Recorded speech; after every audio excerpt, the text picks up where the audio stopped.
Students, part 1 में हमने यहाँ तक कंप्लीट कर लिया था सैलरी का एटम। एक एटम था, हमने लिख लिया है। अभी बाकी नेक्स्ट एटम को कंटिन्यू कर रहे हैं। देखिए क्या बोला है, सेकंड एटम कौन सा है, फिक्स्ड कॉस्ट में जाने वाला। सैलरीज ऑफ 3 ट्रांसपोर्ट फोरमैन, ठीक है, 500 ईच, 500 रुपए एक फोरमैन की सैलरी है बोलते। ऐसे मल्टीप्लाइड बाय हमें 3 करना पड़ेगा क्योंकि 3 फोरमैन हमने रखे हैं और उनको सैलरी दे रहे हैं। तो लिखिए सैलरी ऑफ 4 मैन 500 रुपए ईच, 500 मल्टीप्लाइड बाय 3, 1500।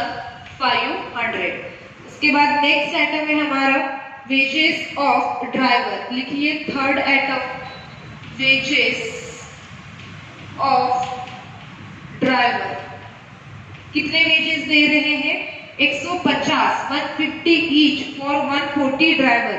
ड्राइवर कितने रखे हैं हमने, 140 रखे हैं, एक को दे रहे 150, 150 मल्टीप्लाइड बाय 140 कीजिए, आंसर आ जाएगा 21,000।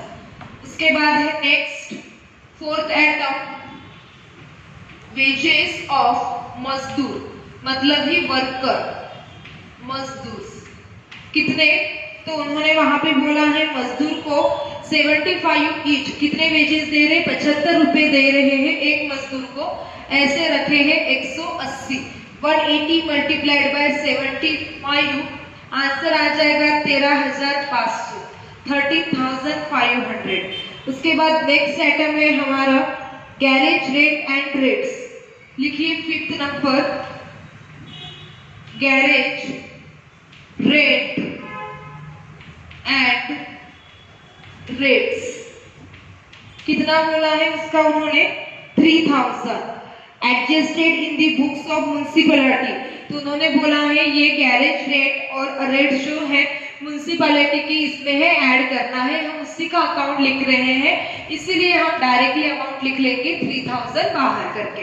मतलब ऐसा उन्होंने वहां पे सेंटेंस जो दिया उसका मतलब ये निकलता है कि जो वर्कशॉप है उसका वो रेंट नहीं है, यहाँ पे म्युनिसिपैलिटी का ही जो व्हीकल्स रखे जा रहे हैं उसी का वो रेंट दिया जा रहा है, कोई भी अदर व्हीकल का नहीं है, वो एक्स्ट्रा का उन्होंने बता दिया है। उसके बाद मेरे हिसाब से फिक्स कॉस्ट के आइटम हो गए, टोटल कीजिए और बाहर निकालिए टोटल फिक्स कॉस्ट आ जाएगी आपकी 40,000, 40,000। इसको नाम देंगे टोटल फिक्स्ड एक्सपेंसेस या फिर कॉस्ट।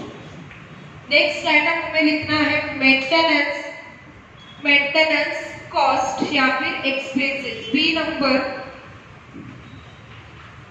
Maintenance cost. पहला आइटम मेंटेनेंस कॉस्ट में जाएगा, कौन सा है, कंज्यूमेबल स्टोर। लिखिए कंज्यूमेबल स्टोर, कितना बोला है, कंज्यूमेबल स्टोर कितना बोला है उन्होंने, 16,000, 16,000। डायरेक्ट मंथली एक्सपेंडिचर उन्होंने दिए हैं इसलिए बाहर लिख रहे हैं। नेक्स्ट आइटम है मेंटेनेंस में जाने वाला replacement of tyre and tubes. Replacement of tyres and tubes कितना दिया है उन्होंने, replacement of tyre and tubes 5,000, 5,000 रुपए दिया है। चलिए नेक्स्ट आइटम उन्होंने दिया है रिप्लेसमेंट के बाद गैस एंड इलेक्ट्रिक चार्जेस और मिसलेनियस एक्सपेंसेस। लिख लीजिए दोनों भी item, gas and electric charges कितना दिया है, गैस एंड इलेक्ट्रिक चार्जेस 1000, 1000 रुपए। उसके बाद फोर्थ आइटम है मिसलेनियस एक्सपेंसेस, पूरा वर्ड लिखना है आपको, मिसलेनियस एक्सपेंसेस 12,000, 12,000। तो 4 आइटम हो गए। एक आपको याद होगा नीचे मैंने आपको बोला था 10,000 के सामने लिखिएगा एम करके, जो मैंने आपको पार्ट 1 में जो समरी लिखा के दी है उसमें थर्ड नंबर का पॉइंट है, उसी का मतलब है ये। रिपेयर्स का एटम हम कहाँ लिखने वाले हैं? मेंटेनेंस कॉस्ट में, क्योंकि स्टिमुलेटेड चार्जेस मतलब क्या होता है? Repairs charges. तो यहाँ लिखिए 5th पॉइंट रिपेयर्स। रिपेयर्स के लिए फिक्स, स्टिमुलेटेड चार्जेस मतलब क्या? रिपेयर्स के लिए फिक्स अमाउंट उन्होंने फिक्स कर दी है, इसीलिए। तो यहाँ आएगा रिपेयर्स मतलब 10,000, 10,000 मेंटेनेंस में। ये आइटम भूलना नहीं है। इसी के आगे कोई इसी तरह का प्रॉब्लम आया जो कि आपको खुद सॉल्व करना पड़ा, तो इसलिए पहले मार्किंग कर लेना और सभी मार्किंग के आइटम हमने एज इट इज लिखे हैं, एक बार चेक करना। तो ये यहाँ पे हमारे मेंटेनेंस के आइटम कंप्लीट होते हैं। टोटल कीजिए और उसको नाम दीजिए total maintenance cost. D total maintenance cost कितना आ रहा है? 44,000। 44,000। इसके बाद नेक्स्ट पॉइंट हम लिखेंगे सी नंबर का रनिंग कॉस्ट।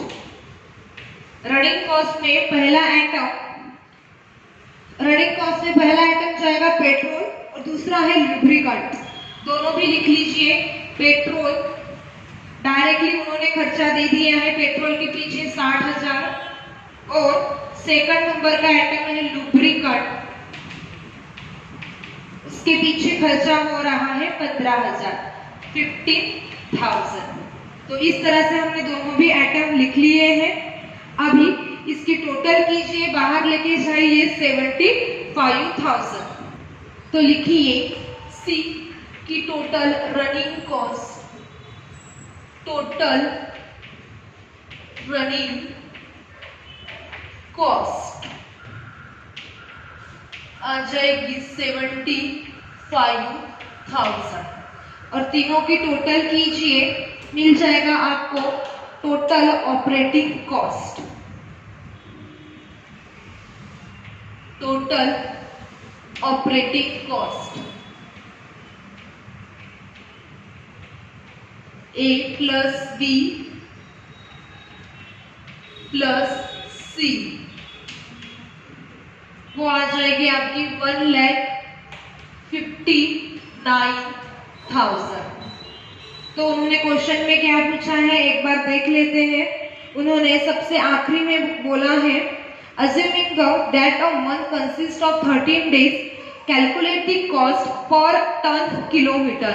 पर टन किलोमीटर हमें यहाँ पे कैलकुलेट करना है, तो लिखिए per ton kilometer is equal to total operating cost upon total ton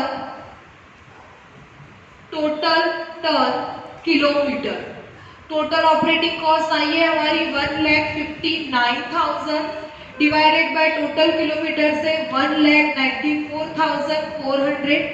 answer calculate कीजिए, इसका आंसर आ जाएगा आपका 0.82। आंसर लिख लीजिए 0.82। तो इस तरह से हमारा ये प्रॉब्लम नंबर 17 भी यहाँ पे कंप्लीट होता है। तो इस प्रॉब्लम में क्या नया था?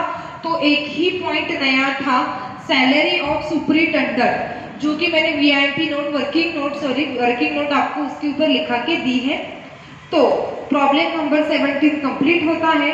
नेक्स्ट वीडियो लेक्चर में हम देखेंगे प्रॉब्लम नंबर 18।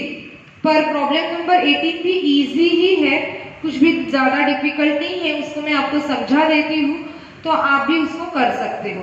तो नेक्स्ट वीडियो लेक्चर में नेक्स्ट प्रॉब्लम मिलेंगे प्रॉब्लम नंबर 18 के साथ। Thank you.